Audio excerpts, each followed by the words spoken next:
দরজা হলো বৌমা। আসছি। হ্যাঁ মা। সর্বনাশ হয়েছে বড় বৌমা। কি? রুকু ফোন করেছিল। ছোট বৌমার অ্যাক্সিডেন্ট হয়েছে।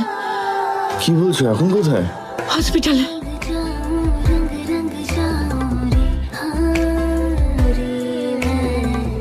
ওই তো। রুকু, ও তোমরা এসে গেছো?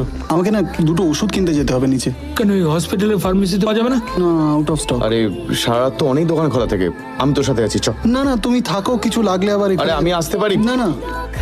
এই রুকু, দাঁড়াও তো। কি করেছো? কি করেছি আমি? কথা বলবে না, সত্যি কথা বলো, কি করেছো তুমি? আরে বৌদি, আমি কিছু করিনি বৌদি, প্লিজ বিলিভ মি। আমি তোমায় বিশ্বাস করতে পারছি না তো। বৌদি, ইট ওয়াজ জাস্ট অ্যান অ্যাক্সিডেন্ট। এরকম অ্যাক্সিডেন্ট? হ্যাঁ ঠিক আছে, আমি মানছি যে ও পা পিছলে পড়ে গেছে, মাথা পেটে গেছে। এখানে কিসের দাগ? এখান থেকে কেন ব্লিডিং হচ্ছে? এখানে একটা এত বড় কালশিরা দাগ কিসের? বৌদি, মাথা পেটে গেছে তো, তোর আমি সারা গায়ে দাগ বাথরুমে গিয়ে কেন?